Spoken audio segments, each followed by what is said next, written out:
नमस्ते दोस्तों। आज के इस दिलचस्प विश्लेषण में आपका बहुत बहुत स्वागत है। आज हम चार्ट्स और नंबर से थोड़ा दूर हटकर उस चीज पर बात करने वाले हैं जो असल में मार्केट को ड्राइव करती है, यानी ट्रेडिंग साइकोलॉजी। हम एक प्रोफेशनल फंड मैनेजर के नजरिए से समझेंगे कि आखिर वो कौन सा माइंडसेट है जो टॉप के ट्रेडर्स को बाकी पूरी भीड़ से अलग खड़ा कर देता है। शुरुआत एक ऐसे सवाल से करते हैं जो शायद आपके मन में भी कई बार आया होगा। जरा सोचिए, मार्केट तो सबके लिए सेम है ना? फिर ऐसा क्यों होता है कि जिस नुकसान को एक प्रो फंड मैनेजर बहुत आसानी से हैंडल कर लेता है, बिल्कुल वही नुकसान एक नए ट्रेडर का पूरा अकाउंट कैसे साफ कर देता है? आखिर वो लोग अपने दिमाग को किस तरह प्रोग्राम करते हैं? तो इस गुत्थी को सुलझाने के लिए आज की हमारी चर्चा कुछ इस तरह आगे बढ़ेगी। हम बात करेंगे अपरिहार्य नुकसानों के बारे में, नौसिखिए और प्रोफेशनल के माइंडसेट के अंतर पर, कंसिस्टेंसी यानी निरंतरता की ताकत पर, पुराने अनुभव से मिली सीख और सबसे आखिर में रोजमर्रा की जिंदगी में मनोविज्ञान की भूमिका पर। चलिए बिना किसी देरी के सीधे शुरू करते हैं। आते हैं हमारे पहले सेक्शन पर, अपरिहार्य नुकसान यानी इनएविटेबल लॉसेस का सामना करना। देखिए, ये एक ऐसा कड़वा सच है जिसे हमें शुरुआत में ही मान लेना चाहिए। मार्केट में नुकसान हर किसी का होता है, लिटरली हर किसी का।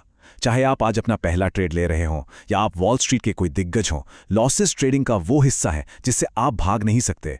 ये बिजनेस की एक सच्चाई है। आगे बढ़ते हैं दूसरे और सबसे क्रिटिकल हिस्से की तरफ, नौसिखिया बनाम पेशेवर की मानसिकता। यहीं पर असली गेम डिसाइड होता है। जब स्क्रीन पर लाल रंग दिखता है तो लोग रिएक्ट कैसे करते हैं? यहीं पर जमीन आसमान का फर्क आ जाता है। एक नौसिखिया ट्रेडर नुकसान होने पर पागलों की तरह कोई परफेक्ट टेक्निकल स्ट्रैटेजी ढूंढने में लग जाता है। उसे लगता है कोई जादुई इंडिकेटर उसे बचा लेगा। लेकिन एक प्रो ट्रेडर, उसका पूरा फोकस अपने इमोशनल कंट्रोल और मेंटल बैलेंस पर होता है। वो बाहर नहीं, अपने अंदर झांकता है।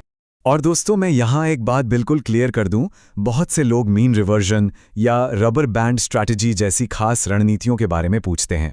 लेकिन आपको बता दूं, टॉम हॉगार्ड के जिन विचारों का हम आज विश्लेषण कर रहे हैं, उनमें इन टेक्निकल स्ट्रैटेजीज का कोई जिक्र नहीं है। क्यों? क्योंकि ये इंटरव्यू पूरी तरह से ट्रेडिंग साइकोलॉजी पर फोकस्ड है। असली सफलता और मार्केट में टिके रहने का सीक्रेट रबर बैंड स्ट्रैटेजी या चार्ट पैटर्न्स में नहीं, बल्कि आपके इमोशनल कंट्रोल और चेतना में छिपा है। चलिए, अब चलते हैं हमारे तीसरे पॉइंट की तरफ, निरंतरता यानी कंसिस्टेंसी की ताकत।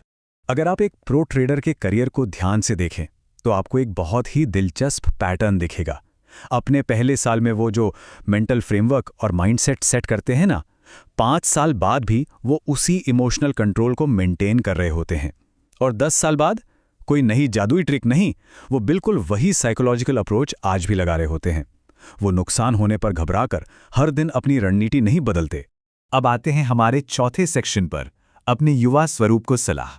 अगर आज एक दिग्गज ट्रेडर पीछे मुड़कर अपने पुराने युवा स्वरूप को कोई सलाह दे तो वो क्या कहेगा? वो कहेगा, भाई उस परफेक्ट स्ट्रैटेजी के पीछे भागना बंद कर दो, वो एग्जिस्ट ही नहीं करती। इसके बजाय शुरुआत से ही अपनी भावनाओं को काबू में रखना सीखो। नुकसान को एक आम बिजनेस कॉस्ट की तरह एक्सेप्ट करो। अगर आप एक मजबूत लचीला मेंटल ढांचा बना लेते हैं तो लॉन्ग टर्म सर्वाइवल के लिए इससे बड़ा कोई शॉर्टकट नहीं है। फाइनली हम बात करेंगे हमारे 5वें सेक्शन की, रोजमर्रा की जिंदगी में मनोविज्ञान का क्या रोल है। आप देखें, इमोशनल कंट्रोल का मतलब सिर्फ ट्रेडिंग स्क्रीन के सामने शांति से बैठना नहीं है। इसका असली मतलब है अपने भीतर एक गहरा मनोवैज्ञानिक संतुलन और स्पष्ट चेतना बनाए रखना। और सबसे कमाल की बात यह है कि ये स्किल सिर्फ मार्केट के लिए नहीं है, बल्कि आपकी नॉर्मल लाइफ की प्रॉब्लम्स को हैंडल करने में भी ये उतनी ही काम आती है। इसे ऐसे समझिए कि ट्रेडिंग का माइंडसेट असल में आपकी रोजमर्रा की जिंदगी का एक आईना है। फाइनेंशियल रिस्क उठाते वक्त आपको जिस लेवल के इमोशनल बैलेंस की जरूरत होती है, लिटरली वही बैलेंस आपको अपनी पर्सनल लाइफ के डेली चैलेंजेस और उतार चढ़ाव से पार पाने के लिए भी चाहिए होता है। दोनों आपस में गहराई से जुड़े हुए हैं। तो इस पूरे विश्लेषण को खत्म करते हुए मैं आपके सामने एक सवाल छोड़कर जा रहा हूं। खुद से पूछिए, क्या आपकी सफलता के रास्ते में सबसे बड़ी रुकावट सही टेक्निकल स्ट्रैटेजी की कमी है या फिर मानसिक अनुशासन यानी मेंटल डिसिप्लिन की कमी? मुझे लगता है कि अगले बड़े ब्रेक थ्रू के लिए आपको बाहर चार्ट्स में नहीं, बल्कि अपने अंदर झांकने की जरूरत है। आज के इस विश्लेषण में मेरे साथ जुड़ने के लिए आपका बहुत बहुत शुक्रिया।